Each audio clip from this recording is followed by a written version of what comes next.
5 bells. Stand by all stations. Attention, all districts. A 5-alarm fire. 5 bells moving immediately. That's it. Let's roll. Let's go. Firefighters.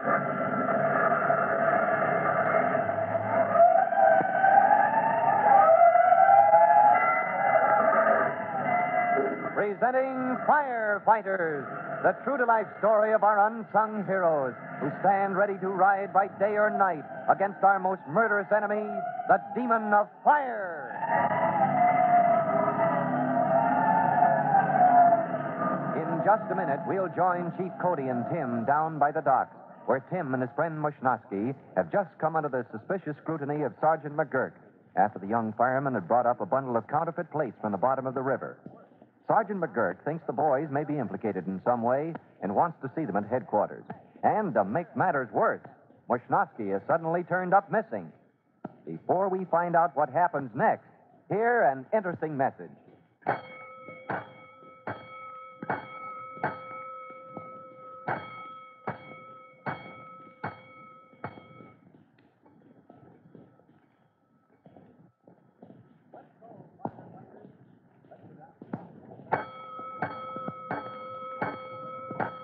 Let's go, firefighters.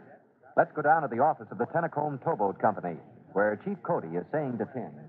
You mean to say Mushnosky left without letting me know? Well, sir, he had to take the diving gear back. And, well, then he ought to be back soon, huh? Well, I don't think so, sir. Well, why not, Colin? Well, after we found those counterfeit plates and you phoned for the police, he acted sort of strange. What do you mean, strange? Well, sir, he talked about how he used to know people back in the carnival days that passed phony money and... Oh, that does it. Wait till McGurk hears about that. McGurk, sir? Oh, well, never mind. You'll find out soon enough. All right, what else did he say? Well, sir, he said if the police were getting into it, he wanted no part of it. Yeah. Well, whether he likes it or not, he is in it. For sure.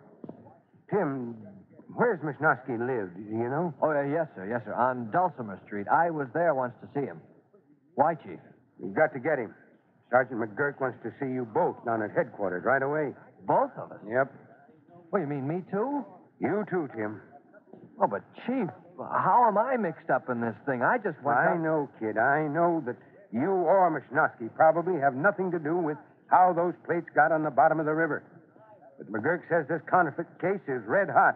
They're not missing any bets. Oh, but gosh, Chief Cody, just because Mushnosky and I were... That's the trouble, Tim. One of the persons suspected in the case happens to have the name of Mushnosky. Oh, I see. Oh, but not Mush. Why, he's... Yes, I know. He's your friend. And it's hard to think of a friend being mixed up in a thing like this. But he is, and it's up to us to get him down to police headquarters and get the whole thing cleared up. Oh, you said it, sir. He's got Mush all wrong, I know. Yeah, I think so, too. And for Mushnosky's sake, and yours, I certainly hope so. Well, what do you mean by that, Chief? Have you forgotten? Sergeant McGurk wants to see you, too. Oh, gosh, yes, sir, I had forgotten. Gee, I take a walk on the bottom of the river and come up with a red-hot case for the police. Yeah, which reminds me. We'd better find Mushnosky and get down to headquarters quick. All right, let's head for Dulcimer Street. Climbing into Chief Cody's big car, Tim and the Chief lose no time getting across town to Dulcimer Street. As they pull up before an old 3-story brownstone house, Tim says... Well, I think this is it. Yes, sir. The apartment on the first floor, rear. All right, Tim. Poor neighborhood, isn't it? Yes, sir. You know, this whole tenement area is nothing but one big fire trap. You said it, Chief Cody.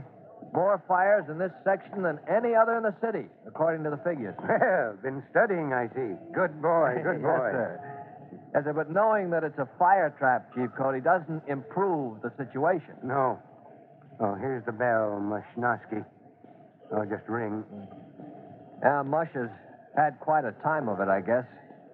Folks pretty poor. Father's dead, I think. Mother works as a cleaning woman in one of the big office buildings. Yeah. Doesn't look like anybody's at home. I'd better ring again. Yes, sir. Has he got any brothers or sisters, do you know? Well, he doesn't talk very much about his family, Chief. He did mention once, though, that he had a cousin. I wonder if his name is... Oh, here comes someone. Yes, who is it? I'm Chief Cody of the fire department, Fire ma'am. department. Is the building on fire? Oh, no. Nothing like that. Oh. No, we're looking for a man by the name of Gabriel Mashnosky. Oh, Gabriel. Sure, I'm his mother. Won't you come in? Thank you, Mrs. Mashnosky. Oh, this is another member of the fire department. Tim Collins, a friend of Mush's, Gabriel. Sure. Tim, I hear all the time about you from my son. He like you, I think. Here, come right in the living room. Oh, thank you, Mrs. Mashnosky. Not very fancy, not much room. But I guess we find a place to sit, huh? Thank you, Mrs. Mashnosky, but we're sort of in a hurry. Is Gabriel here? We'd like to see him if he is. Gabriel? Yes. No, he's not here now. In the day, he works down at the fire department. He works with you, Tim. Isn't that so? Oh, yes, he does, Mrs. Mashnosky, but, well, he left a while ago, said he was coming home. We thought that... No, he not come home yet. There's trouble? Something happened to Gabriel? Oh, no. Nothing's wrong, Mrs. Mashnosky. I just want to see your son on some fire department business. He hasn't shown up then, huh? No, he's working, I think. Not down at the fire station? No, but, well, perhaps he's back there now. I guess maybe we misunderstood where he was going. Oh, hope nothing wrong. So proud when Gabriel gets to be fireman. He have hard time before. Traveling around with carnival, all kinds of people. Do not like. But now, a fireman. His father be awful proud if he alive. Yes, your son is doing fine, Mrs. Mashnosky. He's a good fireman. You're sure he hasn't come home, huh? Yes, I'm pretty sure. Now, wait. To make real sure, I take a look in his room in back. I was out a little while to the store. Maybe he come in while I was gone, but I don't think. I'll be right back. As Mrs. Mashnosky leaves, Chief Cody and Tim let their eyes wander over the room. It is a small room, shabbily equipped with the cheap, frugal furniture of the very poor. Over the old marble mantel hangs the framed certificate Mashnosky received from rookie school. In a corner is a rumpled daybed covered with a litter of clothes. As Chief Cody's eyes roam over the cluttered objects in the room, he speaks. Decent of you to put the old lady's fears at rest about Mush. No need getting her upset, at least not yet. Oh, well, I'm sure there's some explanation why Mush isn't here, Chief. Maybe he went back to the station after all. Maybe so. You know, I have a greater respect for Mashnosky and what he's done for himself after seeing this little room.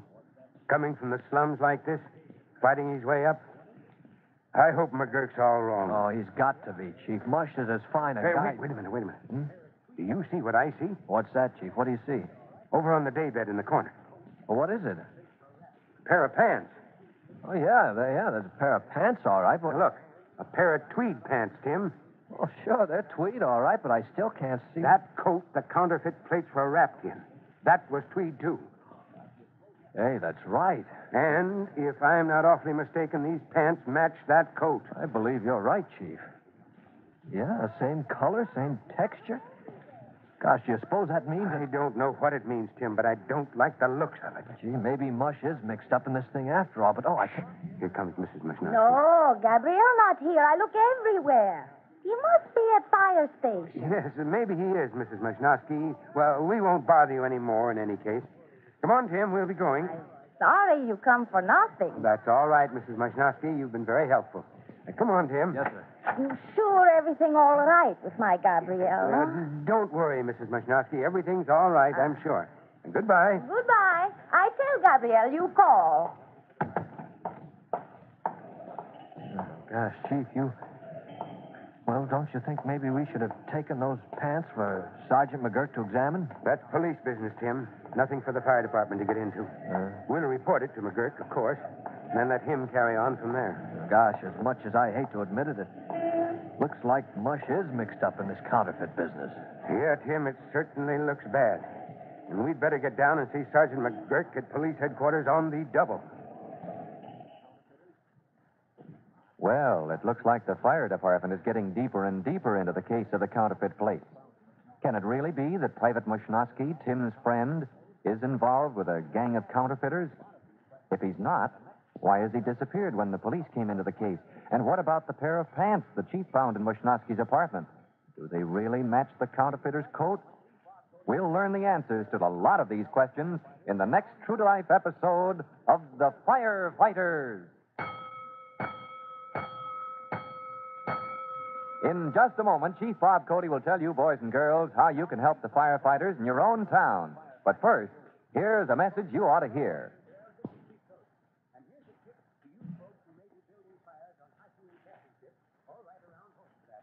And now, Chief Bob Cody with a special notice for the Firefighters Brigade.